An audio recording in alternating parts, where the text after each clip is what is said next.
assis devant ta face, mon sauveur, je viens à toi, et de ton trône de grâce, je m'approche par la foi.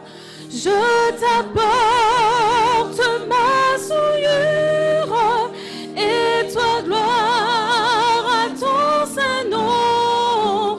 Tu laves mon âme impure, tu m'accordes ton pardon. Je t'apporte ma faiblesse, mieux que moi, tu la connais. Je t'apporte ma tristesse, et tu me donnes ta paix.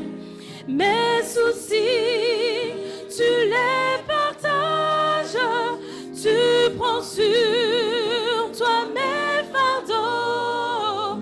Du regard, tu m'encourages, et tu guéris tous mes maux. Ton amour calme et console, ô Jésus, mon Rédempteur. Je savoure ta parole, où ta voix parle à mon cœur. Sur toi seul, je me repose, ta promesse me soutient. Avec toi, j'ai toutes choses, et mon âme t'appartient. Oh, comme toi je veux être, doux, aimant, humble de cœur, vrai disciple de mon maître, vrai témoin de mon sauveur.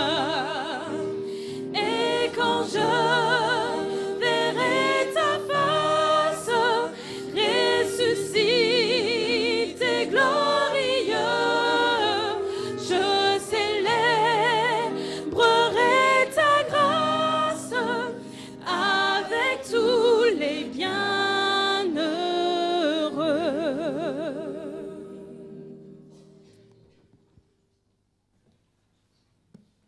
Je vous invite à vous prosterner pour la prière.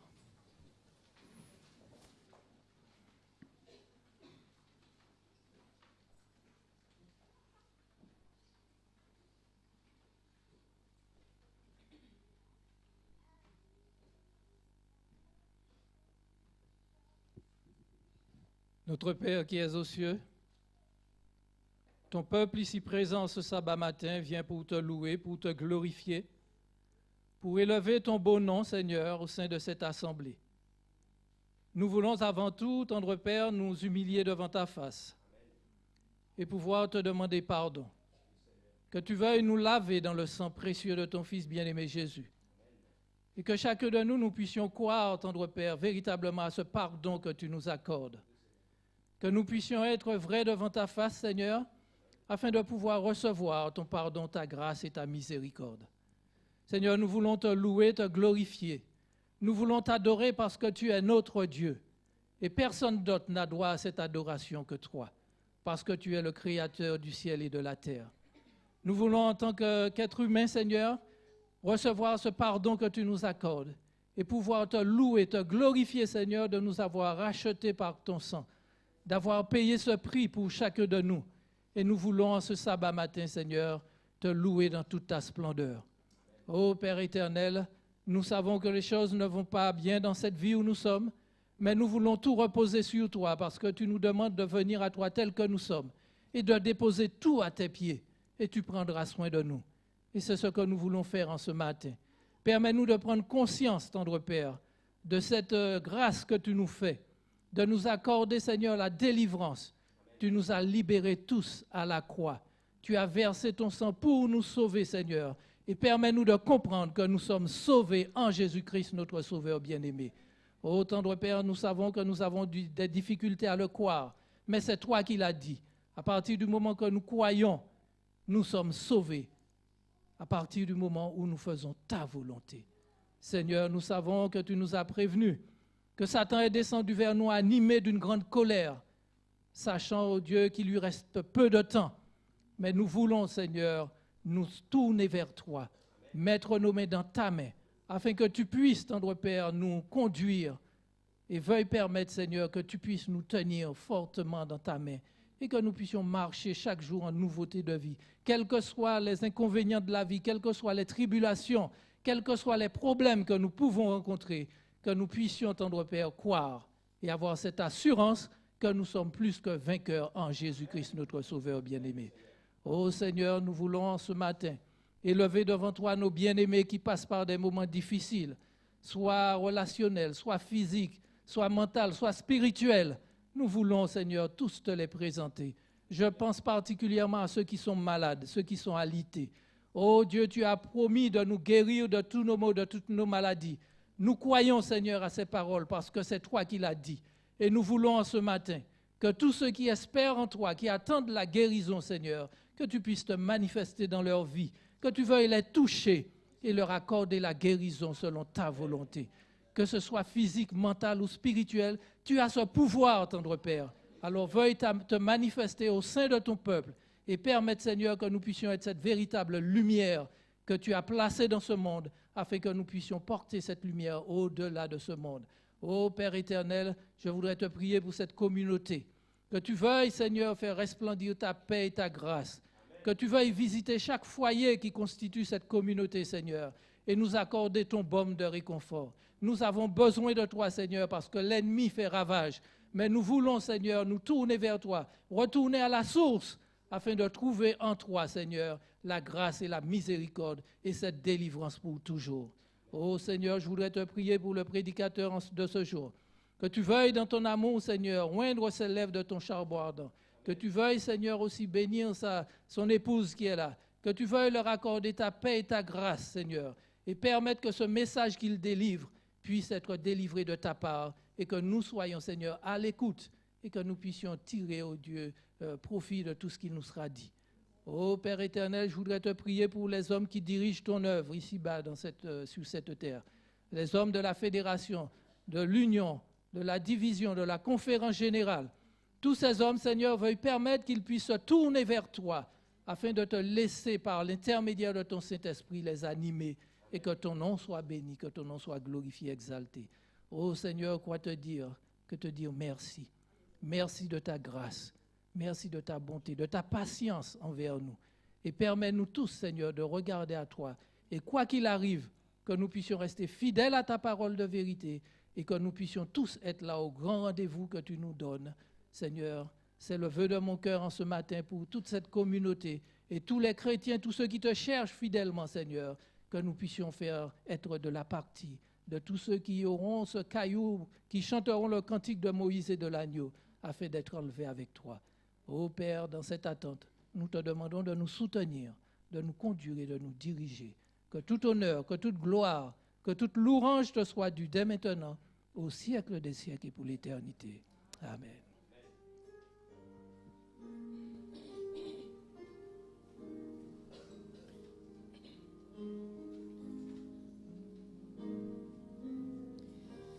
Oh mon Père, je crois. Jésus, je te reçois. Saint-Esprit, je te prie.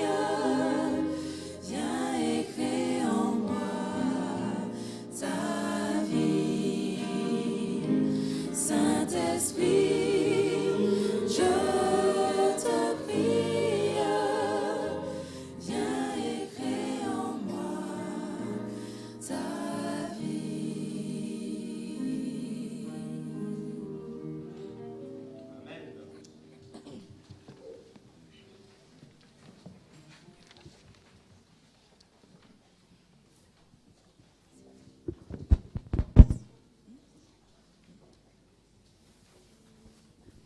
Seigneur, voici tes enfants rassemblés au pied de ton trône. Ton cœur se réjouit de nous voir réunis d'un même cœur, d'une même pensée, pour te louer et t'adorer. Reçois donc ce doux parfum de reconnaissance et d'amour que nous faisons monter vers toi, au pied de ton trône éternel.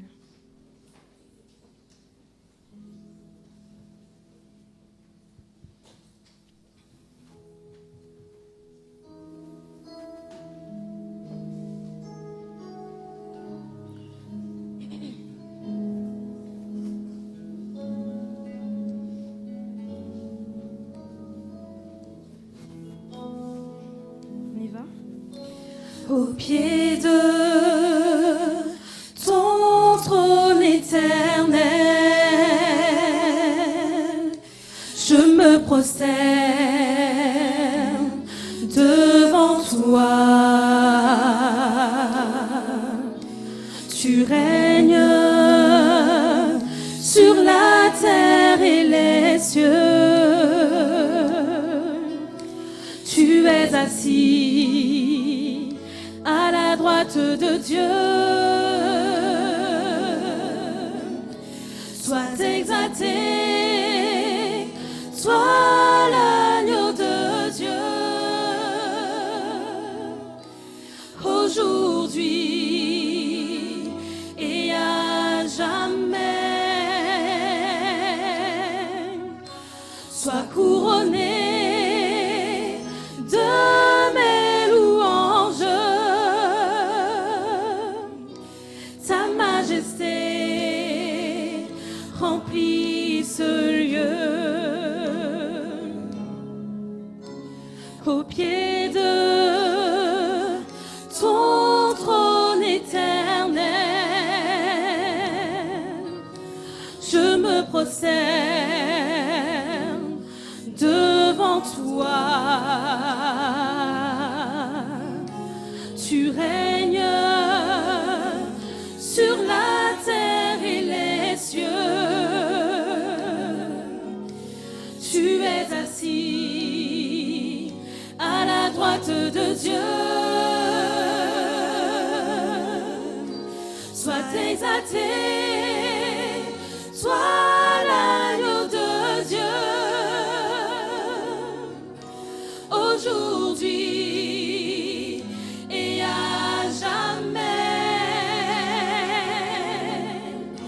sois couronné de mes louanges. Ta majesté remplit ce lieu. Sois exalté. Sois exalté, sois l'agneau de Dieu. Aujourd'hui et à jamais, sois couronné de mes louanges. Ta majesté remplit ce lieu. Ta majesté remplit ce lieu. Ta majesté remplit ce lieu.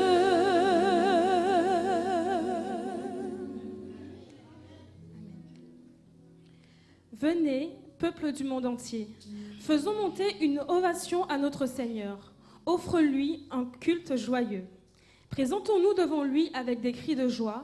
Sachons-le, il est Dieu. C'est lui qui nous a fait et nous sommes à lui.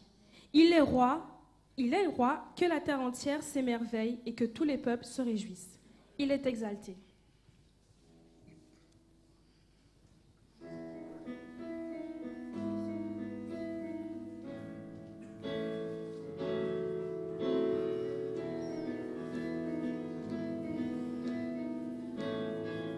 Ensemble. Il est exalté, le roi est au-dessus des cieux. Je veux le louer. Il est élevé, à jamais exalté, et je loue son Saint-Nom.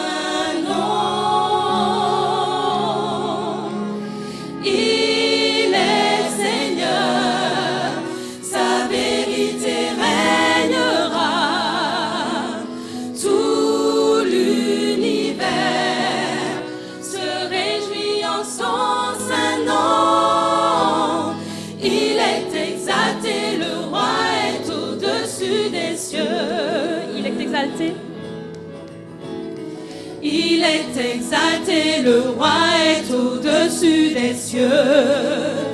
Je veux le louer, il est élevé, à jamais exalté, et je loue son saint nom.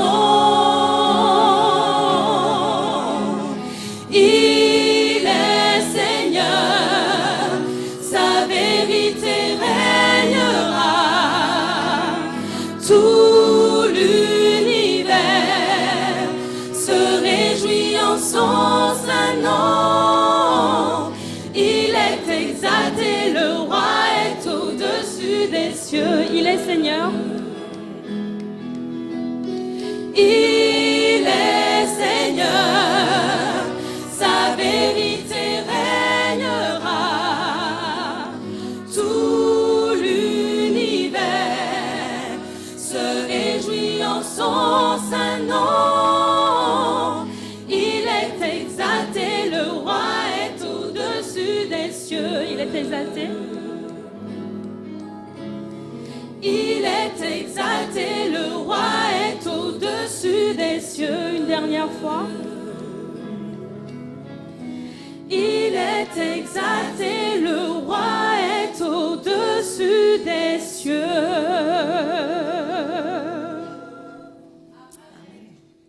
Maintenant, inclinons-nous et faisons monter cette prière à notre Dieu. Ô Dieu, viens à notre aide. Délivre-nous, façonne notre cœur. Faisons disparaître l'iniquité et il sera pur. Amen. Change mon cœur, Seigneur.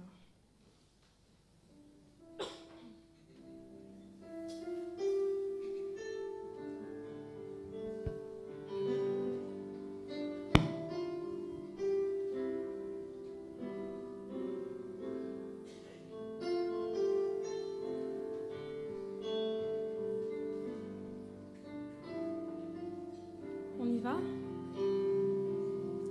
Change mon cœur, Seigneur,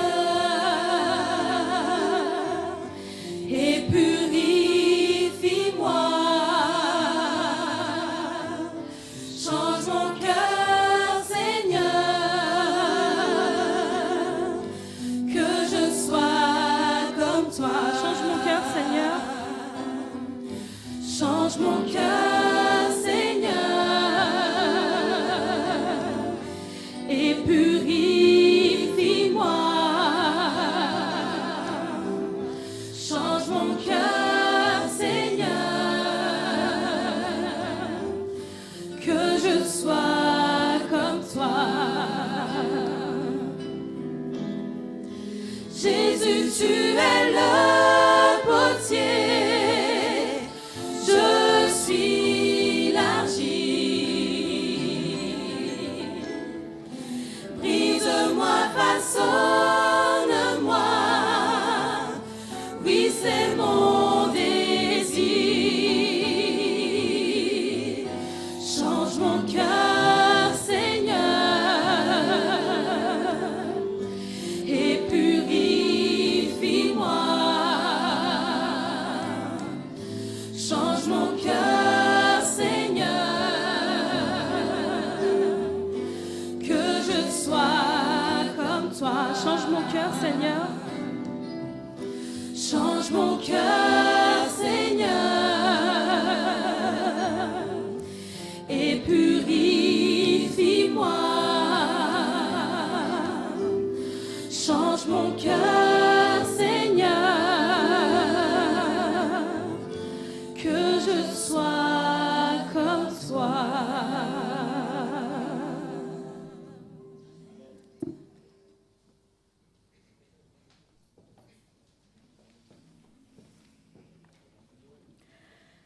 Célébrer sa fidélité.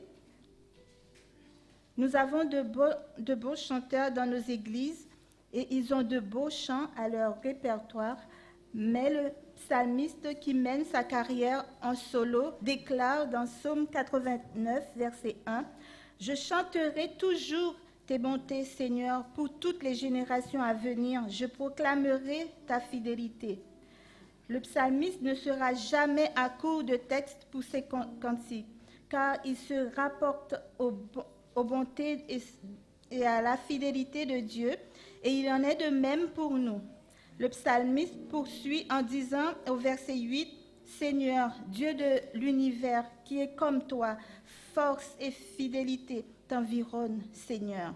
Nul n'est aussi fidèle que Dieu, ses promesses sont certaines. » Ellen White écrit, « Dieu connaît nos besoins et il y pourvoit.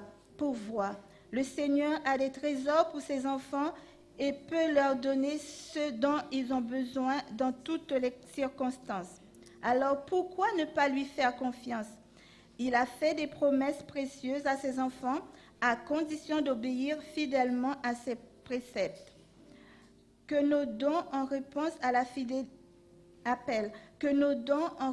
à la fidélité de Dieu soient une mélodie agréable à ses oreilles. Ses promesses sont certaines. » Nous prions les diacres et les diaconesses de passer pour ramasser les dîmes et les offrandes et on chante le chant approprié.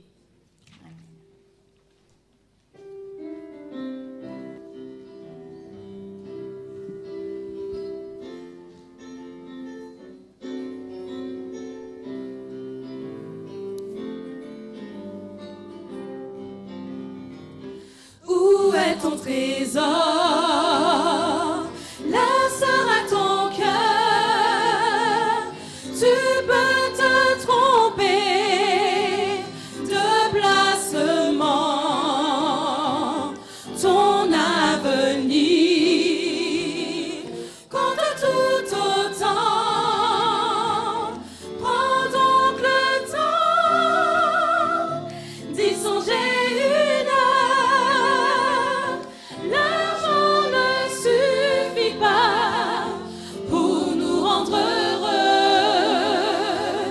Il faut d'autres trésors pour combler nos vœux.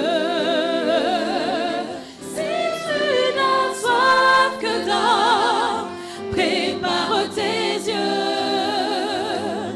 Tu apprendras un jour qu'on n'achète pas Dieu. Amassez-vous des trésors au ciel. C'est le grand conseil de l'Éternel. Écoutez-le, il est essentiel. C'est le destin le plus naturel. L'argent ne suffit pas pour nous rendre heureux. Il faut d'autres trésors pour combler nos vœux. Si tu n'as soif que d'or, prépare tes yeux. Tu apprendras un jour qu'on n'achète pas Dieu.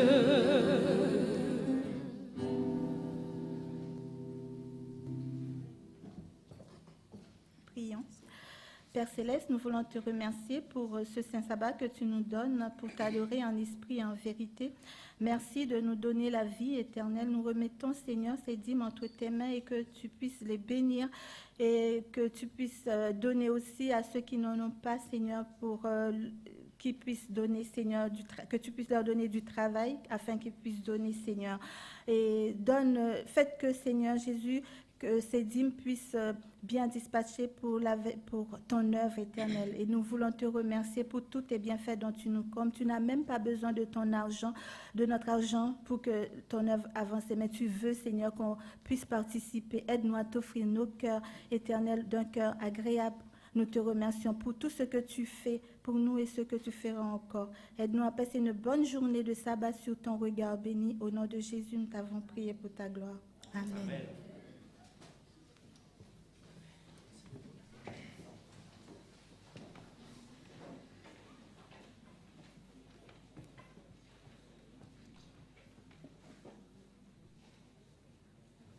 Nous voulons ce sabbat matin réitérer nos souhaits de bienvenue, ce qui a été fait à l'école du sabbat.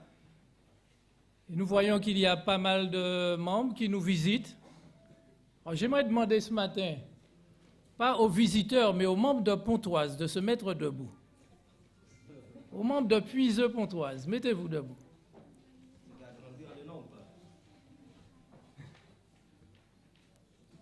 Il y en a quand même pas mal, mais je pense qu'il y a beaucoup plus de visiteurs. Rendez-vous compte vous-même, chers visiteurs. Eh bien, nous voulons ce sabbat matin, merci, nous voulons ce sabbat matin souhaiter une cordiale bienvenue à tous ceux qui nous visitent en ce matin. Et nous venons de le chanter, l'argent ne suffit pas pour nous rendre heureux. Mais qu'est-ce qu'il faut? Il faut d'autres trésors. Et nous avons quoi qui nous rend heureux? Jésus-Christ. Oh, si vous ne l'êtes pas, moi je suis heureux parce que j'ai mon Sauveur en moi. Et je pense qu'il en est de même pour chacun de nous. Et c'est pourquoi nous nous sommes retrouvés ici en ce sabbat matin pour louer notre Seigneur.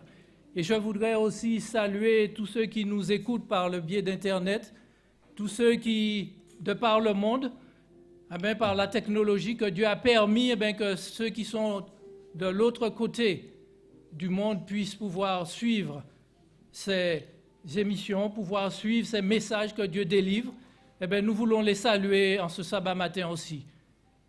Et je voudrais que tous, nous puissions être dans cette même attente de notre Seigneur et Sauveur Jésus-Christ. Parce que lorsque nous voyons, chers amis, tout ce qui se passe, nous pouvons dire que notre Maître est là. Je ne dirais pas qu'il est à la porte, mais il est déjà là. Que nous puissions tous ensemble être sur cette belle mer de verre lorsque le Seigneur apparaîtra, afin de pouvoir chanter ce cantique de Moïse et de l'agneau. Que le Seigneur puisse nous bénir en ce sabbat matin et que nous puissions être de toute écoute pour le message qui va suivre dans un instant, mais avant quoi je voudrais laisser la place aux enfants. Il y a une histoire réservée aux enfants ce matin.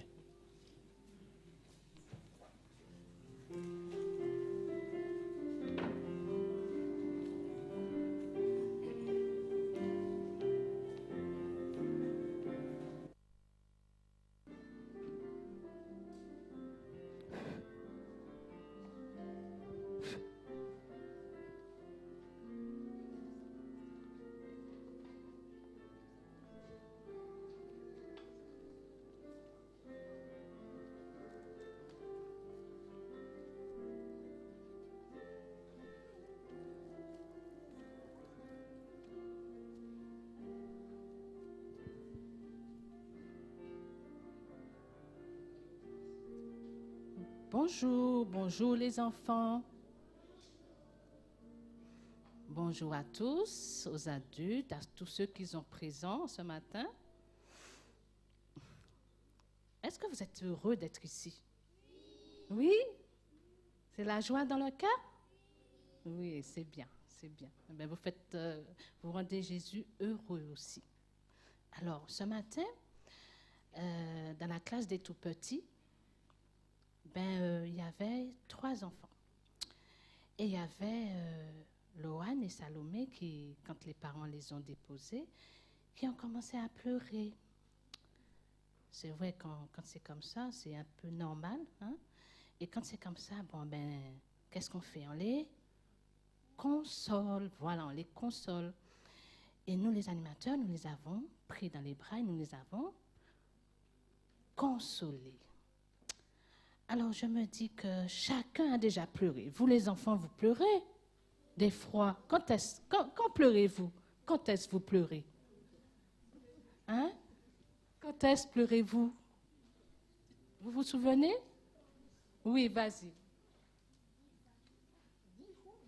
10 fois, plusieurs fois, oui. Quand est-ce que ça s'est produit déjà? À quel moment? Quand on se fait mal, oui. Quand maman nous gronde. Oui. Oui, vas-y. Quand on tape, oui. Ou encore quand on en fait du tort, quand un copain ou une copine est méchant avec nous, ça fait mal. Et c'est vrai, on pleure. Mais souvent on pleure parce qu'on a fait du mal à moi. D'accord? On m'a fait du mal. Alors il faut dire à la maîtresse. Aussi, quand on se fait mal tout seul et puis la maîtresse te console. Oui, c'est vrai. Alors les enfants, je disais que pour continuer, on console. Après, quand vous êtes mal, vous pleurez, on vous console. Et d'après vous, est-ce que les adultes pleurent? Non. On va leur poser la question. Alors, les adultes, est-ce que vous avez pleuré déjà? Alors, on va lever la main pour que les enfants puissent voir. Parce que lui, Wesley, il a dit non. Allez. Qui a déjà pleuré? Non. Qui a déjà pleuré? Tout le monde a déjà pleuré. Vous voyez, les enfants? Tout le monde a déjà pleuré. Et est-ce que Jésus a déjà pleuré? Oui. À quel moment Jésus a-t-il pleuré? Oui, elle a dit quoi, la maman? C'est au Jérusalem. Oui, Jésus a pleuré quand il a vu, constaté, ce pays, cette ville, il y a tant de désastres. On va venir, les soldats vont tout saccager, et les habitants, on va les emmener, ils seront des esclaves. Et Jésus, il a pleuré, il a dit, il faut écouter, si j'avais écouté ce que je disais. Et là, Jésus était triste, et il a pleuré. À quel moment encore il a pleuré? Vous vous souvenez, les chers adultes? Oui, au moment où Marthe et Marie ont perdu leur frère Lazare. Elles étaient si tristes, elles étaient désolées que Jésus aussi a eu de la peine pour elles. Jésus était tout ému dans son cœur. Il était très triste, il avait très mal au cœur. Et là aussi, Jésus a pleuré. Alors, il y a un jour, quelqu'un a dit, je veux vivre de manière à essuyer les larmes de Jésus. Elle a dit quoi, cette personne? Je veux vivre de manière à essuyer les larmes de Jésus. Alors, nous, en disant que nous pleurons quand on nous fait du tort, quand c'est moi, j'ai subi quelque chose. Mais quand Jésus a pleuré, il n'a pas pleuré pour lui-même. Il a pleuré pour les autres. Parce qu'il voit que les autres sont si tristes. Il y a tant de mal, il y a tant de chagrin. Là, ça lui fait très, très mal au cœur. Quand il dit, je t'aime, je veux du bien pour toi.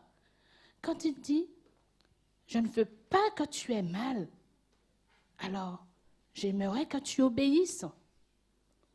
Ainsi, Jésus, il veut notre bien, vous voyez? Il n'a jamais pleuré. Quand on l'a emmené sur la croix, quand on l'a fouetté, il avait très, très mal. Il n'a pas pleuré sur lui. C'était douloureux, mais il n'a pas pleuré sur lui. Il a pleuré pour les autres, pour nous, parce qu'il nous aime. Alors, tous les jours, qu'est-ce qu'il fait, Jésus? Il nous rend heureux. Il ne veut pas qu'on pleure, Jésus. Il ne veut pas qu'on ait mal, qu'on soit triste, qu'on ait des malheurs et tout. Alors Jésus, il nous fait du bien et il nous dit, obéis à ce que je te dis. Obéis et tu seras bien, tu seras heureux. Et dans le monde, Jésus, il voit tout ce qui se passe. Est-ce qu'il pleure encore aujourd'hui, d'après vous? Est-ce qu'il pleure encore aujourd'hui? Ah ouais, tout ce qu'il voit dans ce monde, les enfants, les adultes qui n'osent même pas l'écouter. Quand on leur parle de Jésus, ils n'osent pas écouter. Ils donnent à Jésus leur dos. Alors Jésus est très, très mal. Il a très mal dans le cœur. Et il est triste, il pleure. Alors, nous, moi, vous, qu'est-ce qu'on doit faire pour rendre Jésus heureux? Je ne veux pas lui essuyer les larmes parce que quand il essuie ses larmes, quand il a mal, c'est parce que j'ai fait mal. J'ai fait quelque chose de mal. Alors moi, je ne veux pas qu'il pleure. Alors qu'est-ce que je vais faire? On va lui obéir. Et voilà. Je vais le rendre heureux en faisant ce qu'il nous dit, ce qui est bien. Je ne vais pas dire des paroles méchantes aux autres. Je ne vais pas insulter Tati Antonia. Je ne vais pas regarder Jocelyn méchamment. Je ne vais pas tonton Jocelyn méchamment. Je ne vais pas taper Valéria. Je ne vais pas dire des insultes à Tati Emma. Non, je veux rendre tout le monde heureux, n'est-ce pas? Amen. Je veux rendre tout le monde heureux comme Jésus me rend heureux. Alors, on va se faire du bien, tout le monde ici. On va se faire du bien. Oui, comme Jésus nous fait du bien tous les jours. D'accord? Alors, je veux rendre Jésus heureux. On répète? Je veux rendre Jésus heureux. Et les adultes? Alors, on va le demander à Jésus de dire, on va prier et on va demander à Jésus de nous aider à rendre les autres heureux. D'accord? On ferme les yeux. Notre Père qui est dans les cieux, merci parce que chaque jour, tu nous montres ton amour. Tu nous rends heureux en nous faisant du bien. Puisses-tu nous aider à rendre chacun heureux, ne pas être méchant avec les autres, ne pas les insulter, ne pas dire de bêtises, pour que toi, tu sois heureux. Je te prie au nom de Jésus. Amen. Merci les enfants d'avoir écouté. Vous pouvez regagner vos places auprès de vos parents tranquillement. Bon sabbat à tous.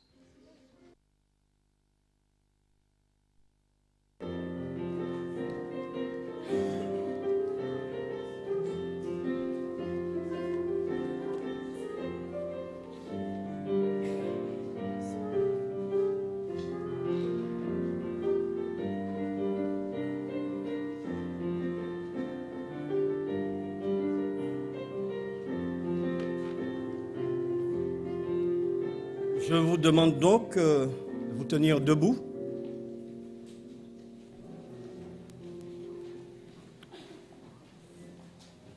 Et je vais lire dans le livre de Michée, chapitre 2, verset 10. Après quoi, nous prendrons nos hymnes et louanges et nous allons entonner le 596. Alors, Michée 2, verset 10. Levez-vous, marchez, car ce n'est point ici un lieu de repos. À cause de la souillure, il y aura des douleurs violentes. Que Dieu bénisse la lecture de sa parole. Entonnons donc le 596.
avec Jésus, oui, tout est bien.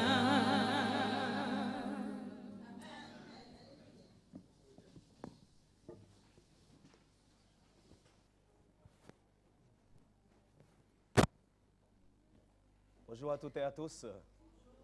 C'est un plaisir pour moi d'être porte-parole de Dieu ce matin. Pas des discours, mais des prédications. Les Écritures parleront elles-mêmes. Et je souhaite donc que je puisse rencontrer Dieu à travers cette prédication. Vous avez entendu une lecture tout à l'heure d'une lettre. Donc, tout le monde, j'ai dit officiellement donc je continuerai jusqu'au 31 août soir, au coucher du soleil. Et je resterai fidèle, loyal, jusqu'au bout, jusqu'à la dernière seconde. Le numéro est toujours là. Vous m'appelez à n'importe quel moment. Des fois, je ne réponds pas. Et Hortense n'est pas d'accord parce que je suis occupé. Mais je suis à votre disposition jusqu'au 31 août. La suite, il y a un cantique dans les Adventistes hymnales, notre recueil pour les anglophones. Et j'ai trouvé un titre magnifique. C'est mon cantique préféré là-dedans, où il dit Upon the rock, I stand. Sur les rochers, je me mets debout. Et les rochers, c'est Jésus. Il sait faire des bonnes choses à ses enfants, au-delà même de ce que nous pensons comme bonnes. Et donc, sur les rochers, nous nous mettons tous debout. Et l'avenir appartient aux rochers, pas aux humains. Amen. OK. Cette semaine, j'ai parlé avec quelqu'un au téléphone et la personne pleurait jeune parce que la personne est atteinte d'une maladie grave. Et il me disait, peut-être que je vais mourir.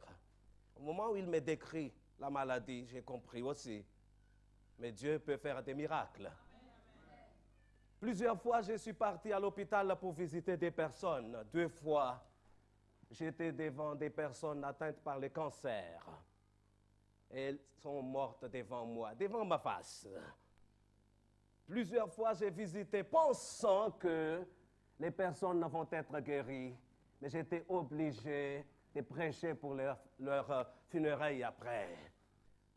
Permettez-moi de vous dire que nous vivons sur une planète où il y a beaucoup de maladies difficiles à guérir.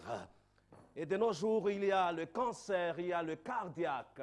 Une fois, j'ai prêché dans un enterrement où, au moment où on a amené le corps au cimetière, je vois le sang qui coulait. Mais je savais pourquoi, parce qu'au moment où j'ai visité cette personne, elle avait déjà des problèmes graves dans son cœur. Et il y avait tous ces sangs-là qui coulaient comme ça. Donc, nous sommes sur une planète où il y a la maladie, difficile à guérir. Les pays riches sont malades des maladies cardiaques et du cancer. Les pays pauvres, c'est autre maladie, parce que j'ai fait presque tous les types de pays. Et donc, nous ne pouvons pas dire qu'il n'y a pas la maladie grave sur ce monde. Ça, c'est faux. Deuxième, nous ne pouvons pas avoir, ne serait-ce qu'une journée de journal télévisé ou écrit, et là-dedans, il n'y a pas de violence. Ça, c'est faux. Nous sommes en train de vivre sur une planète remplie de violence, et sans parler des autres problèmes climatiques, des catastrophes naturelles. Combien de milliers de personnes ne pensaient pas mourir au matin, au moment où elles se lèvent, et plusieurs heures après, quelques heures après, elles disparaissent. Pourquoi? Parce qu'il y a ces catastrophes naturelles. La question est la suivante. Est-ce que cette planète Terre est réellement l'endroit où nous devons rester à toujours? Est-ce que c'est un lieu où nous devons nous rester, fonder tout, dans le sens de fonder éternellement? Ce sont ces questions que j'aimerais répondre ce matin à travers le livre du prophète Michée. Et je lis donc le chapitre 2, verset 10.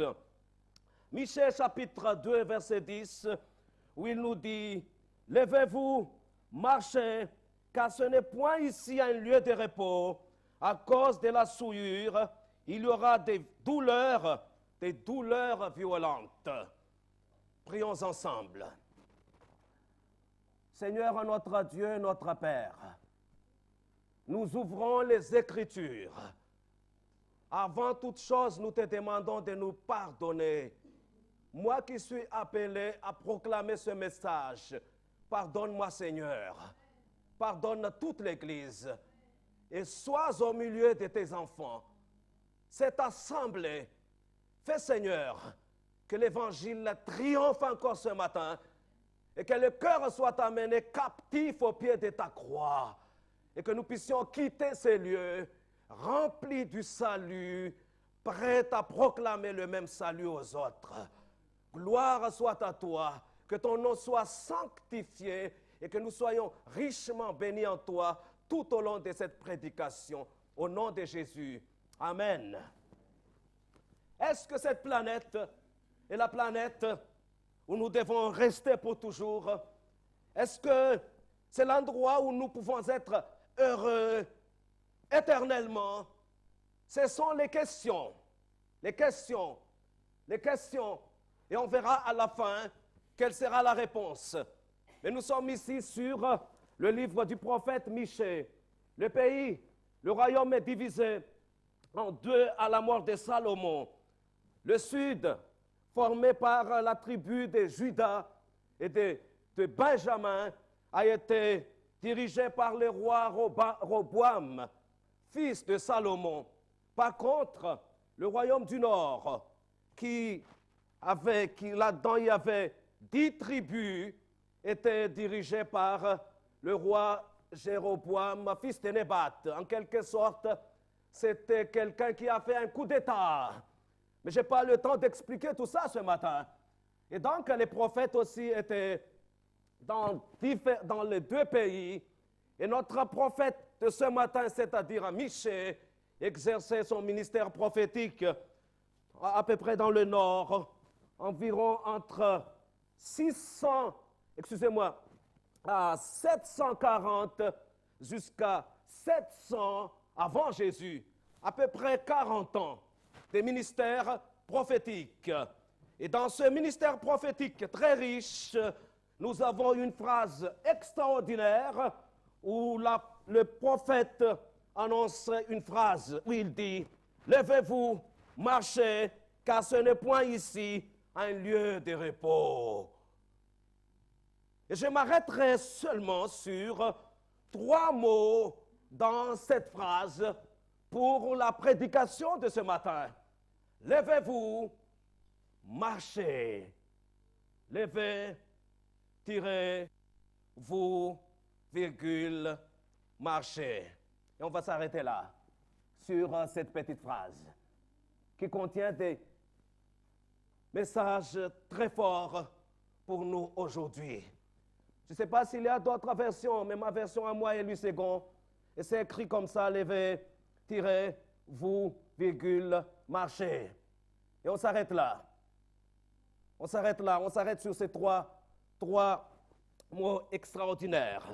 Nous ne savons pas exactement comment lier les choses, mais il y a une chose qui est sûre, c'est que le contexte annoncé par le prophète Michée l'obligeait de dire au peuple là où ils étaient, de lever et de marcher, de ne pas rester là.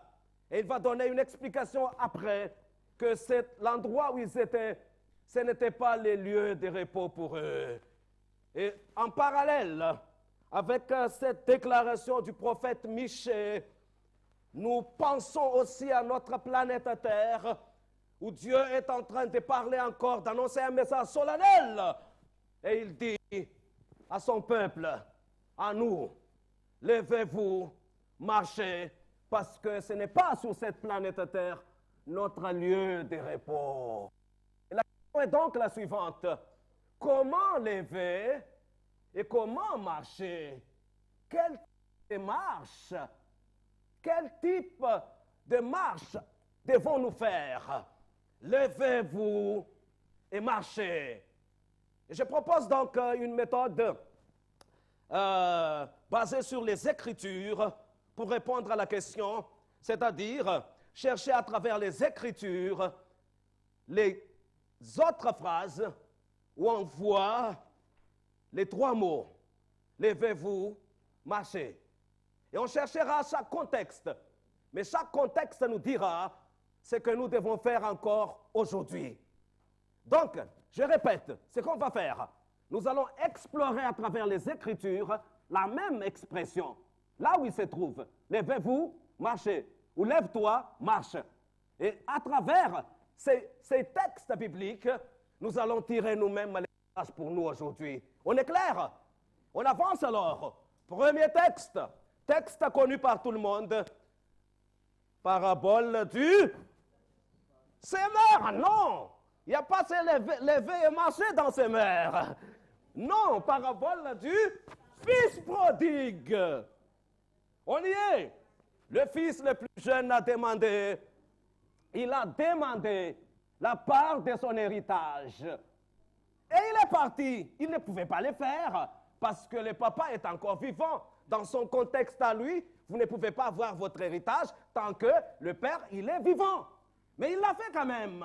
Et il est parti avec sa part. Et il a commencé à dilapider sa part. Il vivait dans la débauche. Et le texte me dit qu'à un moment donné, il s'est trouvé dans une situation grave parce qu'il est devenu pauvre. Il n'avait plus rien à manger. Et il était parti pour garder les cochons.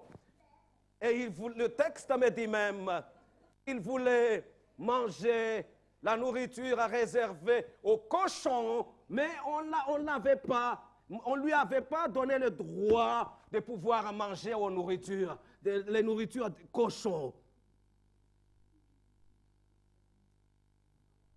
Et c'est là que l'Esprit de Dieu...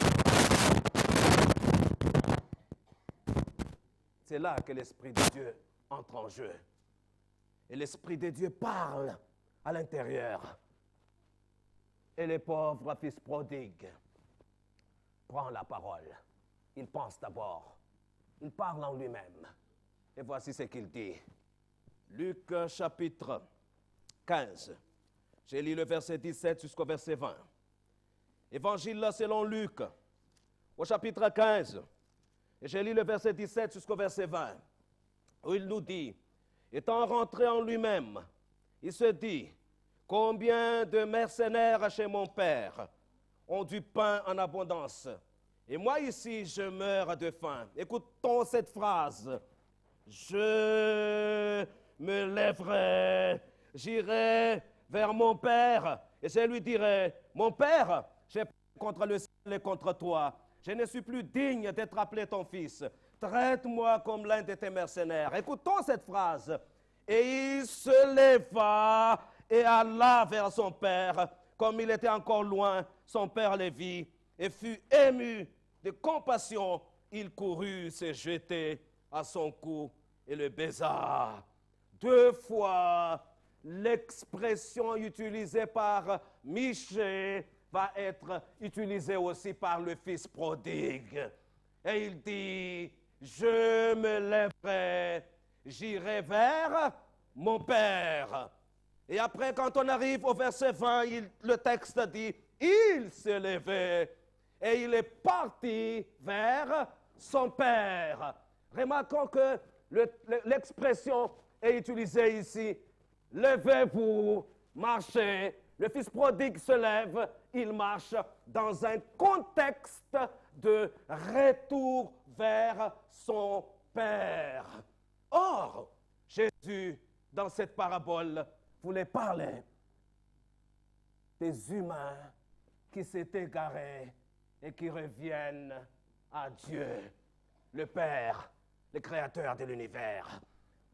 Frères et sœurs, permettez-moi de vous dire ce matin que quand Michel dit que ce n'est point ici un lieu de repos, cet endroit, cette planète n'est pas notre lieu de repos. Et quand il dit, levez-vous, marchez, Sa démarche est simple. C'est pour nous qui vivons, au XXIe siècle. Le message, il est précis. Nous devons maintenant nous retourner à Dieu, sachant que le Père Céleste ne va jamais dire « Retourne, tu as fait tout et n'importe quoi possible. Je n'ai pas besoin de toi. C'est Dieu que nous avons au ciel. » Et déjà, comme ça, regarde-moi, les bras ouverts, attendant chaque pécheur repentant qui vient, et il va le prendre dans ses bras. Et donc, ce matin, le premier message, il est clair. Levez-vous, marchez, parce que la planète Terre n'est pas notre lieu de repos. Ce message signifie tout simplement pour nous aujourd'hui, retour à notre Dieu, le Dieu qui est prêt avec des bras ouverts pour nous recevoir. Est-ce qu'il y a ici des personnes qui ont abandonné Dieu, peut-être pendant des années, peut-être pendant des mois, qui ont fait déjà tout et n'importe quoi possible et qui pensent peut-être ne pas revenir? Croyez-moi, vous êtes là ce matin, pas par hasard, mais vous êtes là pour entendre un message solennel. Revenez à Dieu, parce que les bras du Seigneur sont ouverts, prêts à vous recevoir. N'ayez pas peur, ne restez pas en dehors, revenez à Jésus-Christ. C'est le moment. Et demain, nous ne savons pas. Donc, retour à Dieu avec un esprit de repentance, comme le fils prodigue. Je me lèverai, j'irai vers mon Père, je lui dirai, je péchais contre le ciel et contre toi. Quel message extraordinaire. Le deuxième texte, je le vois plutôt dans le livre des Actes des Apôtres. Au moment où Paul décrit lui-même sa conversion, pas dans le chapitre 9, parce que le chapitre 9, c'est Luc qui rapporte l'histoire, mais dans le chapitre 22, c'est Paul qui témoigne.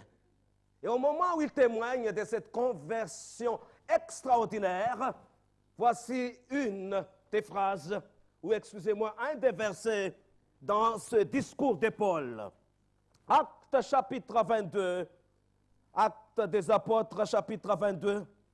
Et je lirai donc à partir du verset 12 et je m'arrêterai au verset 16 où il dit « Or, un nommé Ananias, homme pieux selon la loi, et de qui tous les Juifs demeurant à Damas rendaient un bon témoignage, vint se présenter à moi et me dit « Saul, mon frère, recouvre la vue. » Au même instant, j'ai recouvré la vue et je le regardais. Il dit « Le Dieu de nos pères t'a destiné à connaître sa volonté, à voir les justes et entendre les paroles de sa bouche, car tu lui serviras de témoin auprès de tous les hommes des choses que tu as vues et entendues. » Écoutons le verset 16, et je lirai d'une manière prédicatrice, mais pas sous forme de lecture seulement.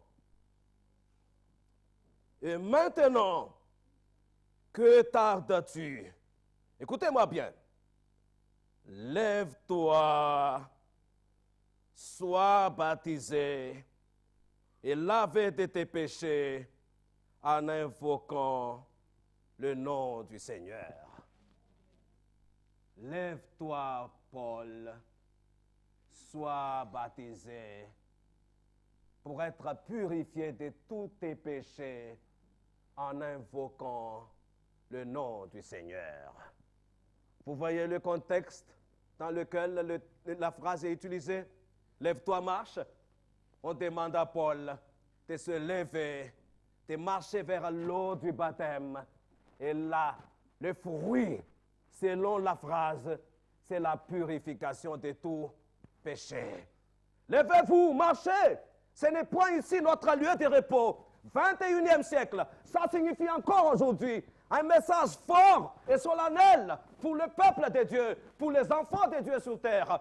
Se lever vers celui qui est capable de nous laver par son sang, afin qu'aucun péché ne puisse résister, que tout soit effacé et que ceux qui nous condamnent ne puissent rien dire parce que tout est effacé par le sang de l'agneau Jésus. Tout est effacé. Permettez-moi de vous dire qu'il y a eu des trônes au ciel. Ces trônes ne sont pas réservés aux personnes parfaites de ce monde, parce que si c'est comme ça, il n'y aura jamais personne qui va habiter là-bas, qui va s'asseoir sur le trône. Ça, c'est faux.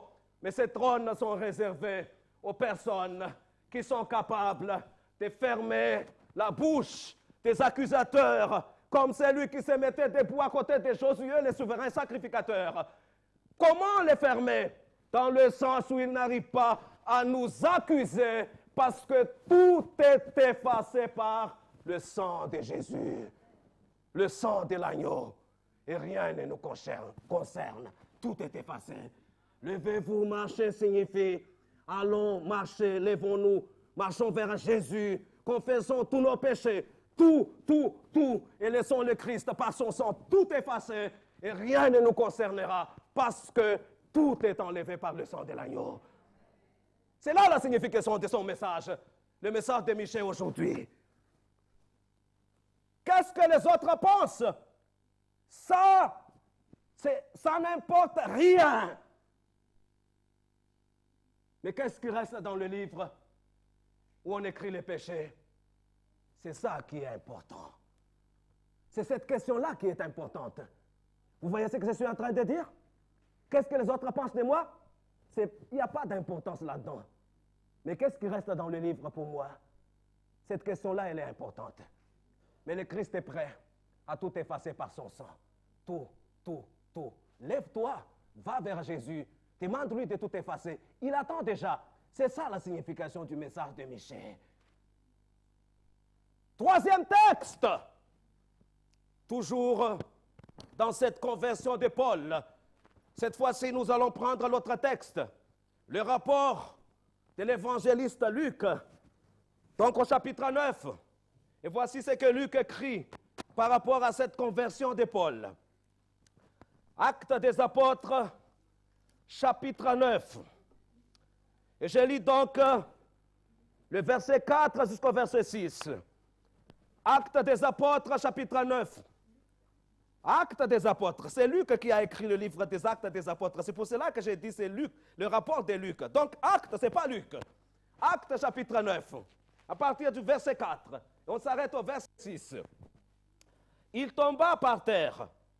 Et il entendit une voix qui lui disait, « Saul, Saul, pourquoi me persécutes-tu » Il répondit, « Qui es-tu, Seigneur » Et le Seigneur dit, « Je suis Jésus que tu persécutes.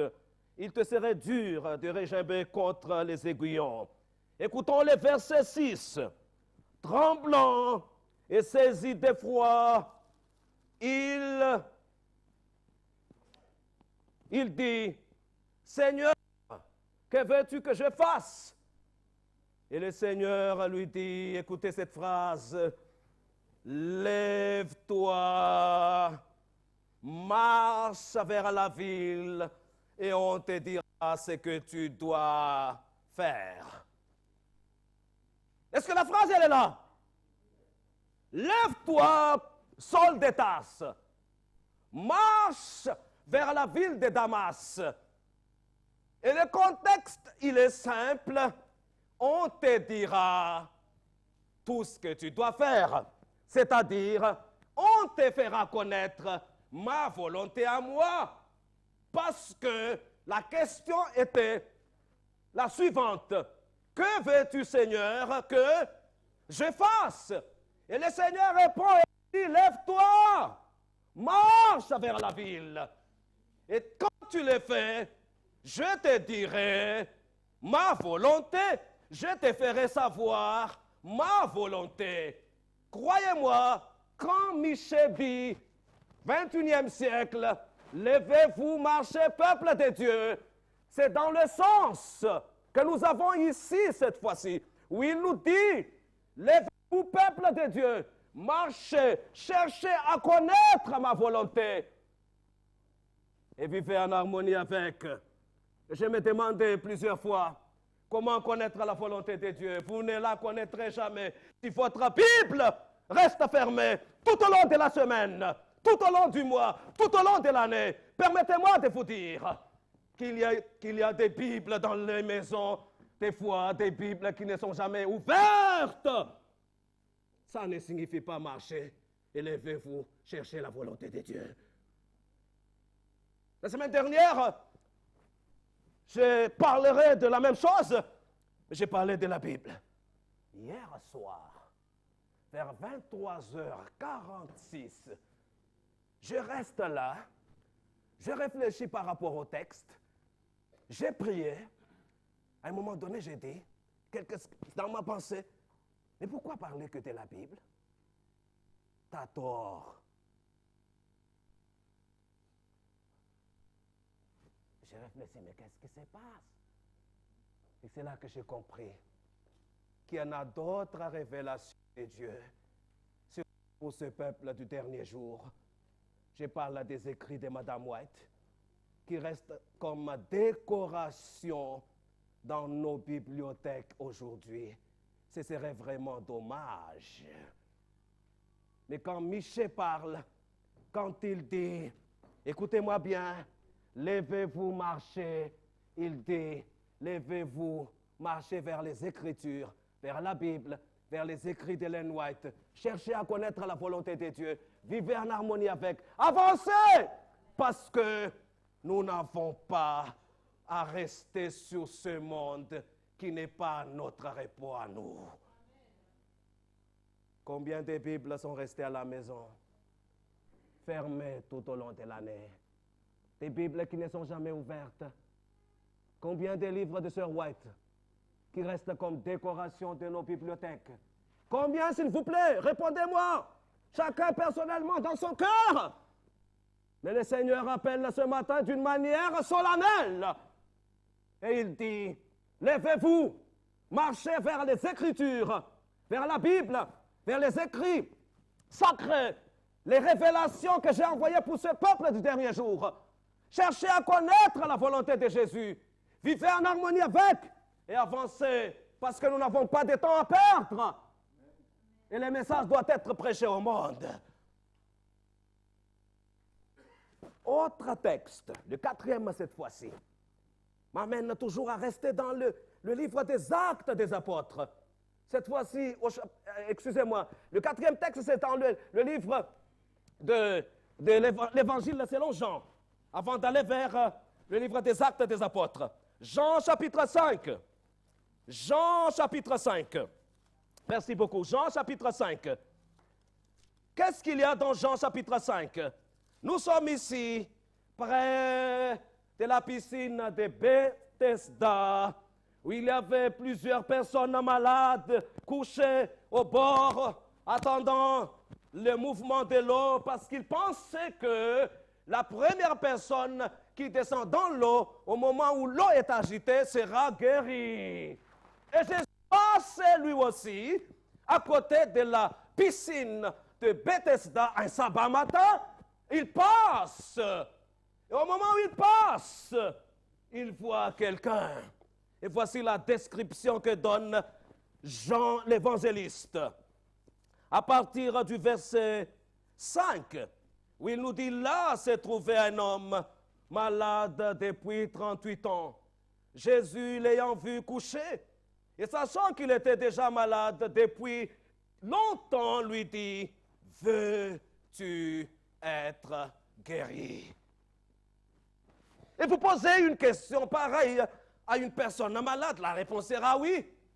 Mais lui, il ne va pas dire oui. Il va tourner un peu sa réponse et il dit, le malade lui répondit, Seigneur, je n'ai personne pour me jeter dans la piscine quand l'eau est agitée.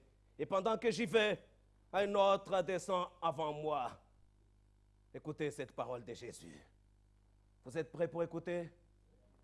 J'aimerais demander à tous ceux qui somnolent de se réveiller parce que ce verset 8, il est solennel pour le peuple de Dieu aujourd'hui.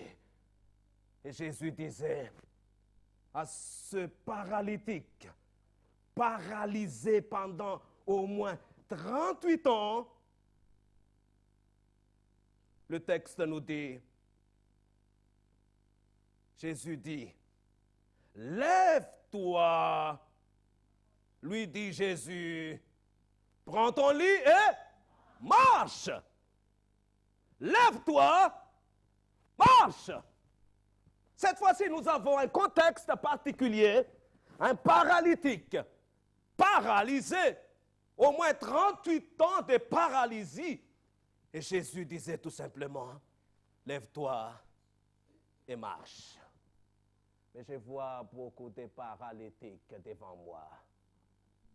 Mais des paralytiques qui marchent quand même physiquement.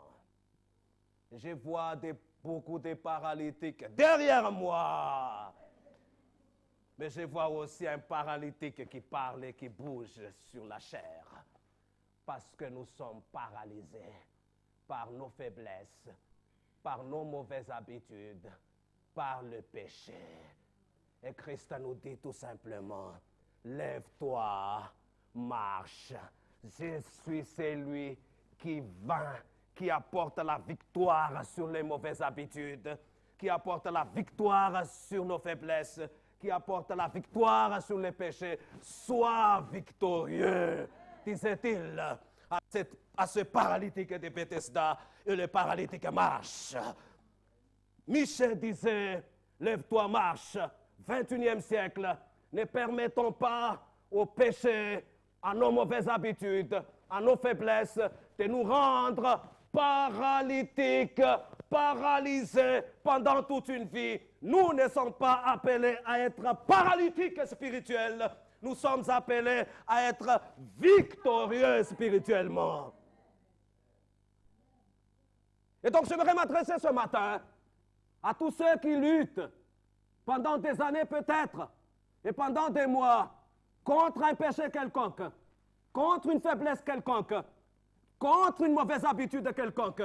Ce matin, lève-toi, marche au nom de Jésus et sois victorieux. Parce que la victoire, nous allons la remporter, pas par nous, mais par le nom de Jésus. Elle disait, lève-toi, marche. Et le paralytique se mettait debout et il marchait. Première direction au moment où je regarde le texte, c'est au temple, avec son lit. Et je ferme la parenthèse parce que je ne suis pas venu pour faire la théologie. Ce matin, mais cet après-midi, oui. Mais ce matin, non. C'est prédication de l'évangile. Lève-toi, marche, prends ton lit. Ne permettez pas à tes faiblesses, à tes mauvaises habitudes, au péché de te rendre paralytique pour toute une vie. Nous avons la victoire en Christ Jésus. L'autre texte m'amène, cette fois-ci, dans le livre des Actes des Apôtres. Et je lis donc Actes chapitre 1er. Actes chapitre 1er. Et au moment où je lis Actes chapitre 1er, quelque chose arrive dans ma pensée. Et je remarque quelque chose. Christ est parti au ciel. Il est monté au ciel. Et au moment où il est monté au ciel, les disciples qui ne voulaient pas se séparer de leur maître continuaient à regarder le ciel alors qu'ils ne voyaient plus rien. Et les anges de Dieu vont apparaître et ils vont rappeler quelque chose de très fort. Et ils vont dire aux disciples, rappelez-vous de ce qu'il vous a dit, qu'il va aller au ciel et il reviendra. Et les anges disaient, hommes galiléens, pourquoi vous arrêtez-vous à regarder au ciel? Ce Jésus qui est enlevé au milieu de vous, reviendra de la même manière que vous l'avez vu allant au ciel. Réaction des disciples. La réaction est immédiate après la déclaration des anges. Et je lis cette fois-ci le verset 12 où il nous dit, alors, ils retournèrent à Jérusalem, de la montagne appelée des Oliviers, qui est près de Jérusalem, à la distance d'un chemin de Samarie. Verset 14, tous d'un commun accord persévéraient dans la prière, avec les femmes mères de Jésus et avec les frères de Jésus. Imaginons maintenant que les disciples sont assis sur cette colline, à 3,5 km au sud-est de Jérusalem, parce que c'est exactement l'endroit où on a la colline, le mont des Oliviers. Et donc, les disciples sont assis. Mais maintenant, après avoir entendu ces messages extraordinaires des anges, ils s'élèvent et ils marchent vers Jérusalem, d'après mon texte, dans Louis II, la version Louis II, direction dans la chambre haute. Et au moment où ils sont arrivés dans la chambre haute, le texte dit qu'ils persévéraient dans la prière. Je pense que vous avez le message déjà en tête. Levez-vous et marchez signifie, mes frères et mes sœurs, levez-vous, marchez vers notre chambre haute à nous. Nos voitures peuvent être transformées en chambre haute. Nos bureaux peuvent être transformés en chambre haute. Nos chambres à la maison peuvent être transformées en chambre haute. Nos salons peuvent être transformés en chambre haute. Et même la nature, les parcs peuvent être transformés en chambre haute. Mais allons vers notre chambre haute à nous. Luttons dans la prière. Mais ceux qui prient d'une manière sincère sont sur le roc, assis sur le roc. Et quand nous sommes sur le roc, nous n'avons rien à craindre de l'avenir. Parce que l'avenir doit se soumettre au roc, au rocher qui est Jésus. 21e siècle, Michel dit, levez-vous, marchez. Ça signifie, levez, marchez vers notre chambre haute. Luttons dans la prière et l'avenir nous appartiendra, mais pas à ceux qui sont paresseux et qui ne prient pas. Et le dernier point, le dernier texte, se trouve dans le même chapitre. Et puis je vais m'arrêter. Mais je monte un peu. Quel message extraordinaire de la part du livre des Actes des Apôtres. Quelle description. Quand les disciples posaient cette question à Jésus, est-ce que c'est aujourd'hui que tu vas fonder le royaume d'Israël? Parce qu'il s'est trompé encore. La réaction de Jésus est immédiate. Vous voulez savoir cette réaction immédiate? Verset 9. Après avoir dit cela, il fut élevé pendant qu'il le regardait, et une nuée le déroba à leurs yeux. Au moment où les disciples s'est trompés du royaume qui sera fondé par Jésus, Jésus va s'élever, mais cette fois-ci, il va être élevé. Il s'élève, il marche, il va, mais ses pieds ne touchent pas la terre. Et il monte, il monte, il monte, il monte. Et en fait, les disciples ne le voyaient plus d'après le texte ici. Et au moment où on cherche dans le livre d'Ellen White, on voit qu'il va au ciel. Et là, toute une description dans les premiers écrits et autres livres. Mais c'est que je ne vais pas le faire ce matin parce que le temps passe. Levez-vous, marchez, parce que ce n'est point ici le lieu de repos pour nous. Vous savez qu'est-ce que ça signifie? C'est de pouvoir se lever un jour, pouvoir marcher. Les pieds ne touchent pas la terre. Les pieds ne touchent pas la terre. Mais quand sera possible? C'est seulement au moment où nous allons être enlevés pour rencontrer notre Jésus dans les airs. Et le texte de 1 Thessaloniciens, chapitre 4, verset 17 dit, et ainsi nous serons toujours avec le Seigneur. Je ne me lèverai pas et je ne marcherai pas si le fait de se lever et de marcher ne se débouchera pas à ce jour spécial où je pourrai me lever, où je pourrai marcher, mais mes pieds ne toucheront pas la terre, parce qu'à ce moment-là, c'est moi qui suis enlevé, élevé, pour rencontrer mon Dieu dans les airs. Pourquoi faire des marches? Pourquoi s'élever s'il n'est pas atteindre cet objectif solennel? Croyez-moi, le Seigneur a destiné à cette Église de s'élever pour rencontrer Jésus bientôt dans les airs. Mais ceux qui négligent la marche, de s'élever et de marcher sur terre, resteront à terre, sur les carreaux.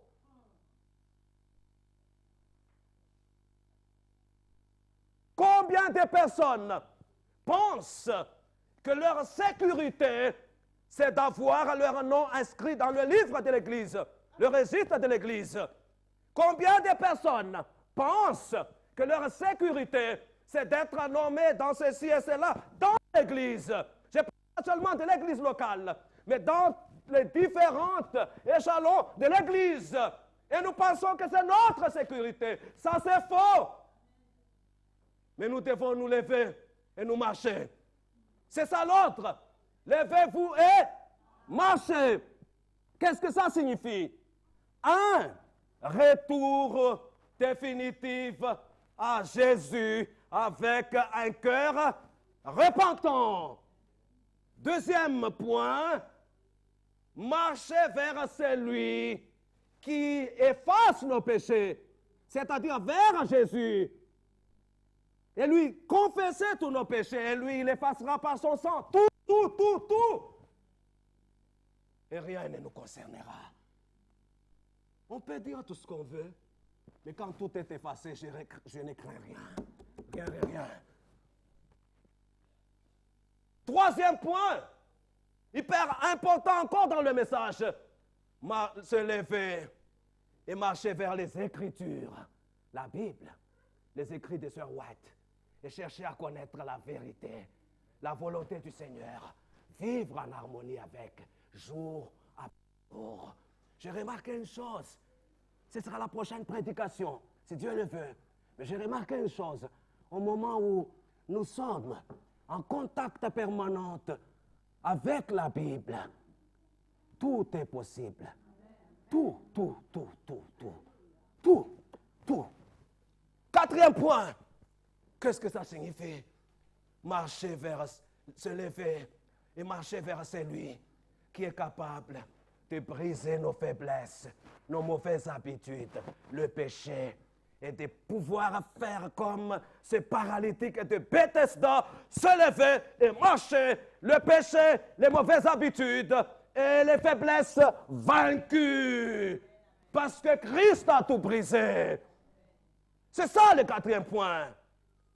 Le cinquième, c'est de se lever et marcher vers notre chambre haute à nous, de tout transformer en chambre haute par la prière, la lutte, et nous serons victorieux parce que Christ rendra tous ceux qui luttent dans la prière victorieux. Et dernier point, attendre quand même parce que ça ne peut pas être maintenant. Marcher, se lever et marcher. Les pieds ne touchent pas la terre. Parce que cette fois-ci, ce n'est pas moi qui fais l'acte. Ce n'est pas vous qui faites l'acte. Nous sommes enlevés, élevés pour rencontrer notre Seigneur dans les airs. Et ces jours-là, tout le monde saura que notre terre, notre planète, dans son état actuel, n'est pas notre lieu de repos. Dieu a prévu quelque chose d'autre. Marchons-y ensemble. Nous y arriverons par la grâce de Jésus. Amen.